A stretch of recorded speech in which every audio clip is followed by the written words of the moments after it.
Hello, folks. So, another Rahu transit to speak about. Rahu moves into UttaraBhadraPada on July the 8th, 2024, till March the 16th of 2025, which is the usual Rahu Nakshatra transit, like approximately 9 months, right? This date may vary depending on where you are in the world. Now, before getting started, quick thank you to those who have subscribed and those who comment. And for the rest, don't forget to hit that subscribe button on the right. Yeah? So let's get started.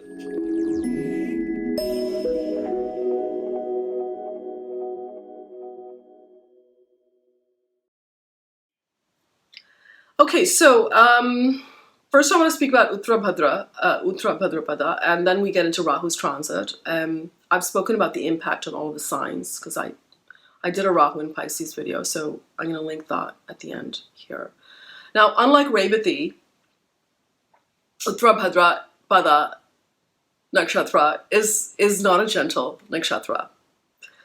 Rather, it's about deep inquiry, deep knowledge, deep exploration. It's a nakshatra that has the potential to awaken and channelize the Kundalini energy. Contains a very slow moving and almost stationary energy, since it's the last nakshatra controlled by Saturn, falling in the sign of Pisces. On the other hand, you have the energy of Rahu that is averse to stopping and being contained. An energy which is all about movement, which is all about expansion.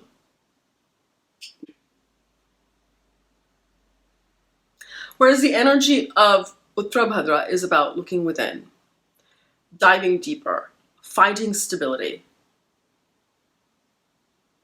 Right? Because the controlling planet is Saturn here, right? It can somewhat contain the chaotic nature of Rahu, but Rahu is very powerful, as you know, when it comes to change and chaos. But Rahu's transit here will give courage to the soul. It will change the course of your life by bringing some kind of profound change, and will test you in this way so that you can cope with courage and resilience. See where the water signs fall in your chart to see the unfolding of events. And these changes will continue to manifest whilst Rahu travels through UttaraBhadraPada, which is where it will be going afterwards, which is, of course, another intensely charged Bhadra nakshatra, where it will enter from March onward next year. Yeah. The deity of UttaraBhadraPada is Ahir Budinya, the divine serpent, who is considered akin to Shishnaga himself. So this is actually a principled nakshatra, which signifies patience, understanding the truths in life, and the real purpose of existence. So the serpent metaphor here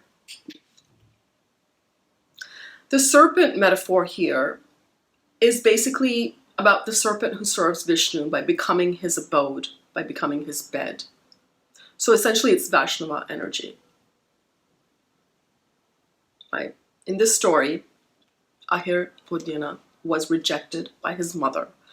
So after doing penance, he became the protector of Vishnu.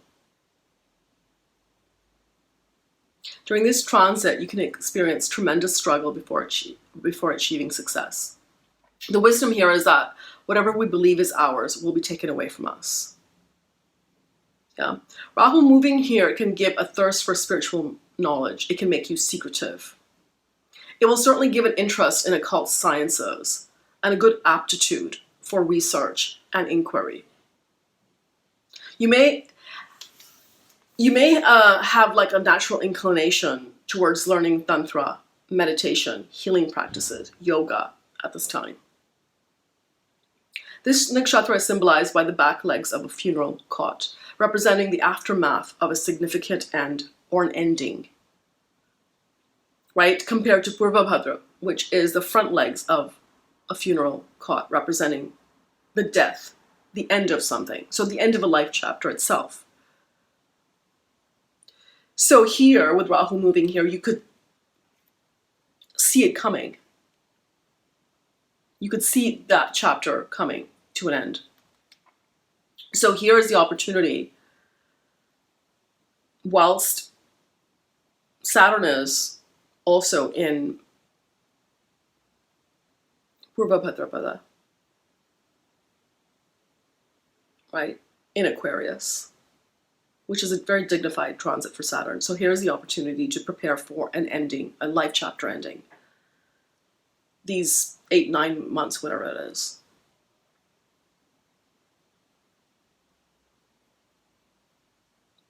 So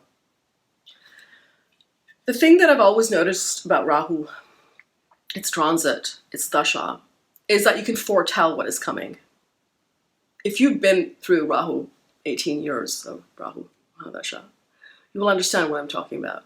You can just get a sense of what is to come, and you can start to act in advance, and think in advance, and plan in advance. And to some extent, like, you can also have like a sixth sense about it, really, like as detailed as it as a premonition of what is to come. Yeah, this is the power of the nodal transit, so you can actually be on guard in this way.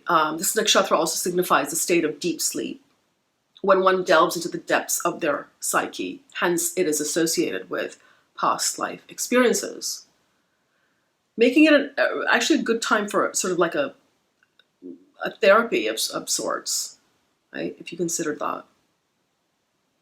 Another symbolism here is a coiled deep sea serpent, which is that Kundalini Shakti within us.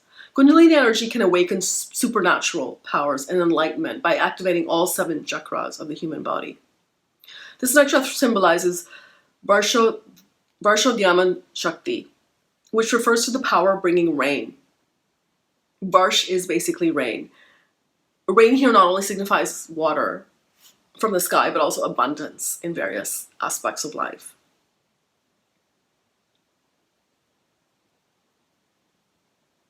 Favorable activities supported by UttaraBhadra include any kind of peaceful activity, marriage, romance, sexual activity, psychic development, financial transactions, meditation, research, activities requiring support from others, artistic ventures, treatment of disease, naming children, gardening, construction, good time to make a commitment as well. Remedy any worship to Lord Shiva.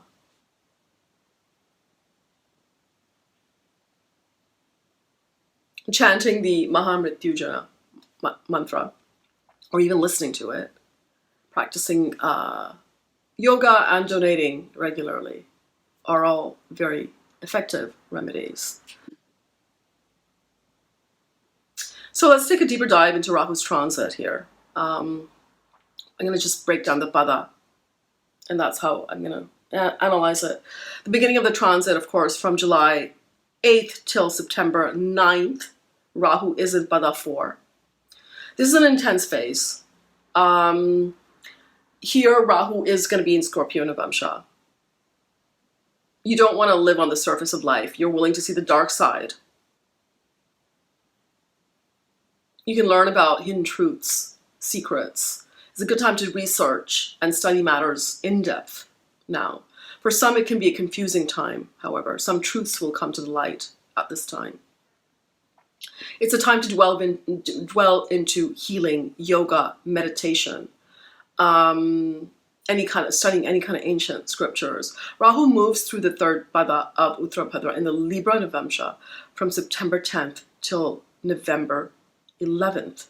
This is a time of getting grounded, especially being that this is a time when eclipses are also taking place. Transiting this pada will keep things in balance for now. Being Libra Navamsha, there's a focus towards attainment of desires. This is where the overall energy could become lustful, it could become obsessive.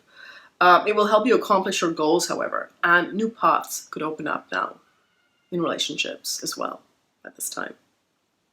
From November 11th till January the 13th, Rahu is in the second pada in the Virgo Nivamsha. Here we have Rahu being aspected by Saturn and conjunct Mars as well. It's a good transit and 7th from its place, right?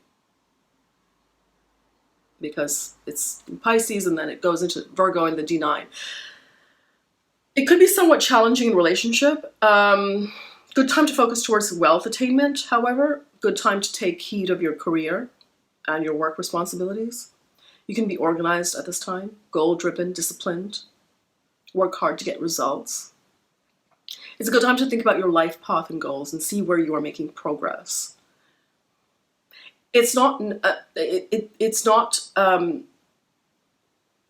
if you haven't been making the kind of progress that you wanted, then this is actually a fantastic phase to make some adjustments from like November 11th till January 13th.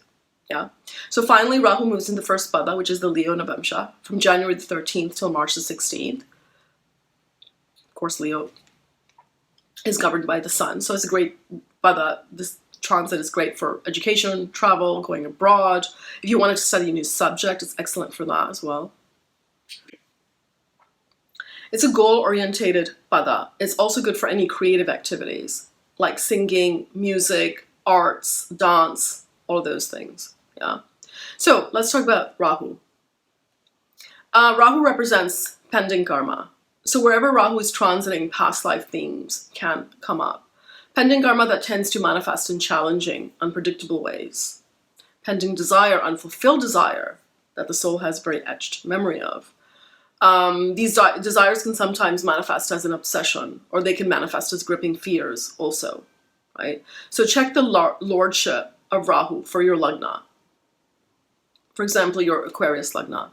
Then Rahu is your lagna lord, transiting the second house, so sudden issues can come up in your family life, right? Speech can be unclear. It can be manipulative also, from yourself, from others. Second thing to see is where planets are, whether you have any planets in your chart situated in UttaraBhadra. Right? They're getting energized by Rahu. So you will personally feel that impact. So if you're Scorpio lagna and you've got Venus sitting there, then this is your 7th lord getting activated. Yeah. So if you're Scorpio, your 4th lord becomes Rahu. It's transiting over Venus, which is your 7th and 12th lord, in the 5th house. So you can meet your spouse from abroad, or you can settle abroad due to marriage. That can easily happen. It can also mean making real estate investments abroad, perhaps with the help of a woman, perhaps with the help of a partner. Long distance travel could feature now. With Rahu, what I've noticed that you really have to act fast if you want the results. Things happen very, very quickly, very suddenly. The opportunity comes suddenly. But too much caution, too much thinking, too much planning, it's going to disappear suddenly as well, right? So last time we experienced this Rahu transit going through UttaraBhadraPada was from December the 2nd, 2005 till August the 10th, 2006. So if you're old enough to remember that time frame, you may experience some similar themes come up in your life. Of course, as always, Dasha serves as the background and takes importance. So if you're in a Rahu Dasha, you could be in a Jupiter Dasha, you could be in a Saturn, right? Jupiter, why? Because Rahu's in Pisces. Saturn, why? Because UttaraBhadra is controlled by Saturn. So then this is going to trigger those planets wherever they're placed in your chart. Yeah.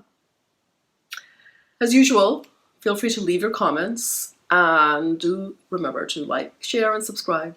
Thank you, folks. Cheers. All the best.